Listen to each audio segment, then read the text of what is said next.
O primeiro livro, que é Anne de Green Gables, eu li pela primeira vez quando eu estava no colégio. Não era essa edição, essa aqui já é uma edição mais nova. Era uma edição da Martins Fontes, se eu não me engano, bem feinha, inclusive de capa. Mas eu li o comecinho e achei fofo, achei interessante. Eu já gostava muito do Tom Sawyer e desse tipo de história que aborda a vida rural e etc. Então eu peguei o Anne para ler e foi uma leitura fantástica. Assim, mesmo naquela época eu achei muito bom, achei o final muito triste. É uma coisa que aquece o coração, sabe? Mas ficou por isso mesmo, deixei pra lá, não sabia que existiam outros, até que uns tempos atrás a Netflix fez a série da Anne, né? Que eu não gosto muito, aquela série não é pra mim. Eu acho que eles pegam a luz e a pureza e a inocência, etc. da Anne e transformam em uma coisa muito sombria. Pra mim não deu certo. Só que aí, a partir do momento que a Netflix lançou essa série, várias editoras começaram a republicar Anne. Eu creio que todos os livros já estão em domínio público, então o pessoal caiu em cima como tigres e começaram a publicar em várias edições. E aí eu comprei a série, no caso, os primeiros 6 livros, que são de fato sobre a Anne Shirley, e não sobre a família do Gilbert, os filhos da Anne, a Avonlea como um todo, etc. E aí eu reli o primeiro livro, Anne de Green Gables, e enfim, foi maravilhoso de novo. Caso você não conheça a história, esse primeiro livro conta a história de 2 irmãos que vivem numa propriedade rural chamada Green Gables. Eles já são um pouco velhos e se chamam Marilla e Matthew. E justamente como eles já estão um pouco velhos, eles não têm certeza se vão conseguir continuar cuidando da terra e das obrigações rurais, dos animais, etc., do trabalho duro, trabalho braçal. E por isso eles solicitam ao orfanato da cidade uma criança, um menino que possa ajudá-los, né? E aí eles vão cuidando do rapaz, o rapaz vai crescendo lá e fica tudo fixe. Só que, em vez de mandar um menino, eles mandam uma menina, que é Anne Shirley, uma menina ruiva, cheia de sardas e muito espoleta, muito falante, muito romântica, muito emocionada. E aí, num primeiro momento, eles não gostam muito, eles até pensam em devolver ela e tal. Só que depois eles vão se achegando a ela e vão gostando bastante dela. Ela ama aquele lugar e vai nascendo daí uma amizade e depois uma relação realmente parental muito, muito, muito bonita. Esse livro é tipo um sanduíche.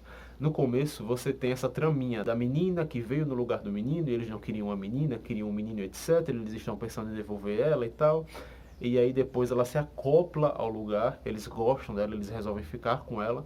E aí no meio, no recheio do livro, digamos assim, você tem uma série de aventuras e coisinhas que vão acontecer com a Anne, pequenos episódios onde ela, sei lá, tinge o cabelo de verde, ela embebeda a melhor amiga, ela faz um monte de travessuras, assim, ela xinga uma vizinha e tal. Então você tem vários e vários e vários episódios aí relatando como ela cresceu em Green Gables. E aí na outra parte do livro, no final, no caso, você volta a ter uma história mais longa, mais linear, assim, que é relacionada a uma questão aí que vai acontecer, que eu não posso contar, porque seria spoiler, mas que é extremamente triste. No final desse livro, a gente tem uma Anne bem mais madura do que aquela Anne no começo. Ela termina esse livro com 16 anos, se eu não me engano, o que nos leva ao segundo livro, que é Anne de Avonlea, que eu tenho que admitir é o livro que eu menos gosto da série. Eu tenho a impressão de que o Anne de Green Gables era para ser um livro único, que a moça, né, a Lucy Maud Montgomery, talvez não tivesse pensado na vida inteira da Anne quando escreveu o primeiro livro. Por isso, aqui nesse segundo, eu sinto a escrita meio dispersa, meio relaxada, meio sem saber o que fazer com a personagem, meio doce demais, eu não sei explicar. No final do primeiro livro, a Anne já estava dando aulas, ela se torna professora e aqui a gente continua acompanhando a vida dela como professora e também prosseguindo aí os seus estudos. A Anne é uma mulher muito empoderada, assim, ela quer ser uma professora, uma diretora, uma escritora, tudo ela quer ser e essa é uma característica que eu amo nela. Além dessa questão dos estudos e tal, esse livro também aborda a relação dela com diversos personagens ali que vão surgindo, que vão sendo introduzidos aí nessa mitologia de Avonlea, e um desenrolar aí, vamos dizer, do relacionamento dela com Gilbert. Porque no primeiro livro ela tem um menino que é um rival dela e tal, eles ficam competindo o tempo inteiro, só que, claro que no fundo eles se gostam. E aí aqui você tem um pouco de desenrolar dessa história. Você tem também um grupo, os jovens ali da ilha se juntam para fazer melhorias na ilha, né? Reformar igrejas, pintar cercas. A Anne cria amizade com um vizinho muito ranzinza que tem um papagaio. A Marilla, que é a mulher que adotou a Anne no primeiro livro, aqui adota duas crianças. Aliás, ela adota não, ela é levada a adotar duas crianças, né, um casal de gêmeos, que são os personagens mais irritantes e insossos de toda a série até agora.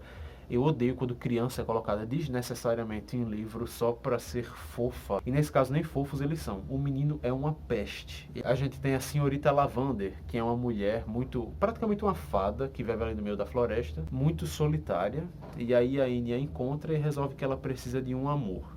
E é isso que a gente acompanha aqui nesse segundo livro. Um pouco do desenrolar da relação da Anne com o Gilbert, o grupo de melhorias de Avonlea, a senhorita Lavender morando nessa floresta encantada e esse vizinho ranzinza que tem um papagaio. Só de eu falando dos personagens, eu acho que já dá pra perceber que um vizinho ranzinza que mora solitário, uma mulher meio fada que mora na floresta, que precisa de amor em sua vida, o que será que vai acontecer no final, né? E aí a gente vem pro terceiro livro da série, que é Anne da Ilha, que esse sim eu já gosto muito mais. Acho que depois do segundo livro a mulher disse, nossa, eu vou escrever um livro de verdade dessa vez. Agora eu não tenho mais que me amarrar e ser presa pela Anne criança ou pela Anne adolescente. Agora a Anne é uma mulher e ela vai agir como uma mulher.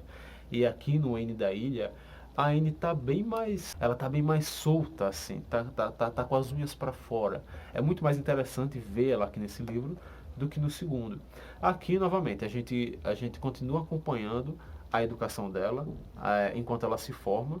Para se formar no ensino superior, ela vai para a faculdade e essa faculdade fica muito longe de Green Gables, então ela tem que se hospedar em algum lugar ali para poder estudar e voltar para casa, etc. Enfim, aquela coisa toda. E aí ela acaba alugando uma casa junto com outras meninas. E essa é uma oportunidade para ela conhecer ali outras meninas da idade dela.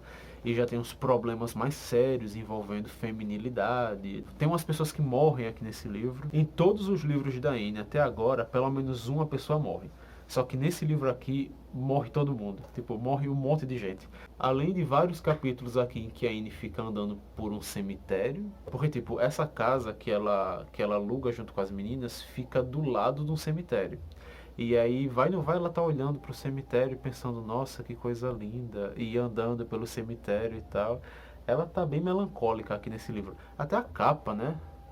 Reflete isso um pouco. Tudo aqui fica mais sério. A vontade dela de ser uma professora, de ser mais que uma professora, está mais inflamada. A veia feminista da Anne está mais inflamada aqui nesse livro também.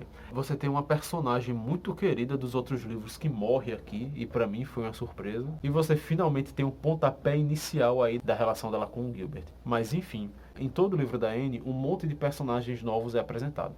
Na verdade, essas histórias acontecem de forma meio episódica, sabe? Cada livro tem um elenco, no final, ou todo mundo morre, ou então as pessoas se casam e se mudam, e no outro livro você tem novos personagens que entram. O elenco desse livro daqui é um dos melhores, tem umas meninas muito engraçadas aqui, tem umas situações muito engraçadas, e é sensacional. E aí vamos para o quarto livro, que é Anne the Wind Poplars, que eu ainda não terminei, estou aqui chegando na metade, e já posso dizer que até agora esse aqui é o meu preferido da série. Tipo, se o segundo não fosse tão meio assim, eu poderia dizer que a série vai crescendo.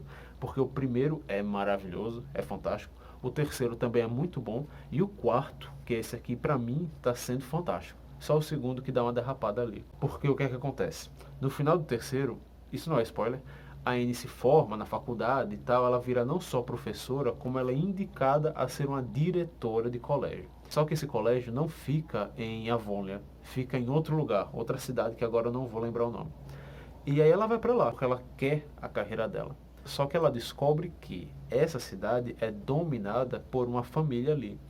E essa família queria muito que um dos filhos dele, um dos integrantes lá, que também estava concorrendo a diretor, se tornasse diretor. Então, quando a Anne chega nessa cidade para ser a diretora no lugar daquele rapaz, todo mundo fica meio assim com ela, ela começa a receber uns olhares estranhos.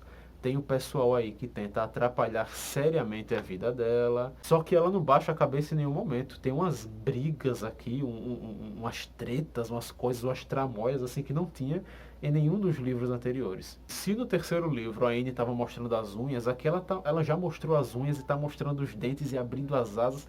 Ela está virando um bicho. Ela está se tornando uma mulher muito interessante de acompanhar. Nesses livros de vida rural, vida da fazenda e tal, que eu gosto de ler, geralmente tem umas meninas e umas mulheres muito sonsas, assim, umas personagens femininas meio antiquadas, meio quadradas, com cara de século passado. Mas aqui não. A Anne realmente é diferente. De todas, ela é a melhor. E é com isso que eu encerro o vídeo. Como eu não terminei de ler o quarto, não posso falar muito sobre ele. Ele vai aparecer no outro vídeo sobre o quarto, quinto e sexto volume. E é isso aí. Esses são livros que eu recomendo para todo mundo. Para criança, para adulto, para homem, para mulher. Eu duvido você sentar com o primeiro livro de Anne de Green Gables e não ficar se perguntando o que vai acontecer com aquela criança. E depois que você entende o que aconteceu com a criança e a criança cresceu e virou um adolescente, você quer saber o que é que ela vai fazer como adolescente, porque essa menina é capaz de cada coisa. E aí depois que ela cresce e vira uma adulta, você quer ver o que é que ela vai fazer como adulta. Então assim, é fantástico. Leiam. E bem, eu agradeço a você por ter assistido esse vídeo e até o próximo.